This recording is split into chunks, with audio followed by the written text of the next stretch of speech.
Hey guys, and welcome back to another Doctor Who action figure review. Today I'm taking a look at the brand new B&M release, the 4th Doctor regenerated with TARDIS from Robot. This comes hot on the heels of their last TARDIS set, which was a massive success. Special thanks to Thomas Chapman for getting hold of this set for me after I struggled to find one here in Bristol. So, let's take a look. The set comes in the new window box packaging that appears to be a revision of the current Series 11 style guide, but with darker, more muted colours, favouring dark blues and silvers, which gives the impression of a collector's item, but I'm not sure if it'll have the same eye-catching quality on the shelves. A little red pop-out tells us what story this Doctor is from, and the back of the box gives us a look at the toys and a biography about the TARDIS. Inside, we are treated to a lovely version of the unit lab used during the Pertwee years, with lots of little in-jokes on the pinboard and even a darker bit of floor to show where the TARDIS has been parked. I absolutely love this. These dioramas were commonplace with the old Forbidden Planet sets, and I'm really pleased to see them make a return. Things to look out for are the Lee Sen Chang poster, with a note left by the Brigadier, which I'm assuming is a nod to the fact that John Bennett played both Lee Sen Chang and General Finch. There's a publicity picture of the Doctor, Joe and the Brigadier from Terror of the Autons, the Whomobile on a trailer from when the prop was rediscovered a few years ago, blueprints of the TARDIS console, a statue of Buddha, which I can only assume is a nod to the likes of Planet of the Spiders, and the idea that the Brigadier took up Buddhist teachings in the New Adventures novel No Future. They're probably clutching at straws there.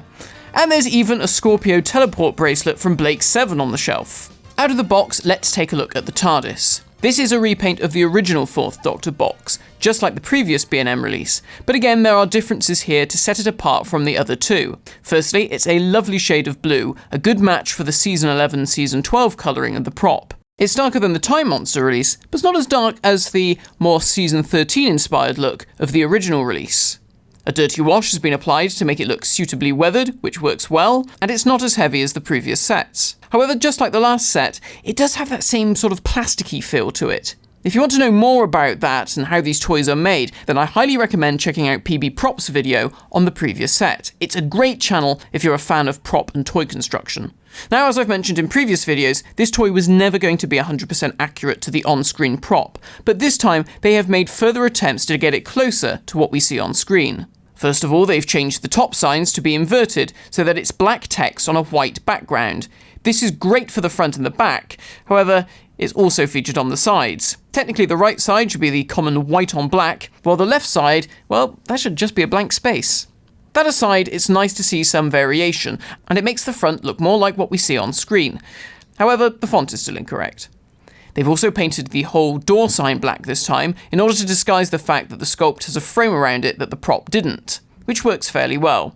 The text is now an accurate match to what appears on screen, something that wasn't present on the previous two releases. The light on top has been painted white, which seems a bit strange, but to be honest, there's no way they could do anything to make this look like this. It's a nice enough repaint of the old TARDIS sculpt, and I definitely prefer it to the Time Monster version. The colours are more muted, and they've tried their best to make it a little more like the real thing. Looking at the 4th Doctor, this is the same figure as released exclusively in the 50th anniversary 4th Doctor set, with some minor tweaks. With this in mind, it shares all of the articulation of any other 3rd Doctor figure.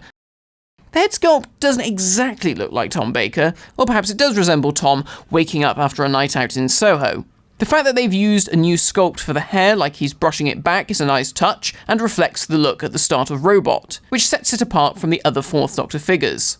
The sideburns on this head are very orange, but Tom's sideburns actually are rather ginger, so I don't mind that.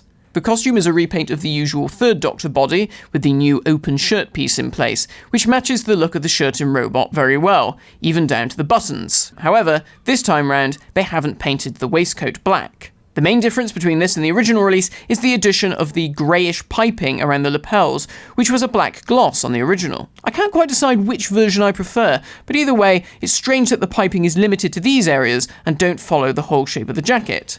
Overall, I think it's a great set for those who missed out on the Time Monster version, and I actually prefer it in terms of the way the TARDIS looks.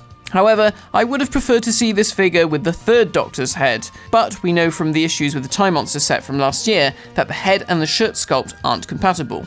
It's a real shame, because it could have opened up the possibilities of a lot more 3rd Doctor variants in the future. Thanks for watching this review, guys. I hope it's been helpful. Check out my review of the newly revised 1970s set from last year, and then later in the year, we should have some more new and exciting sets from B&M on the way.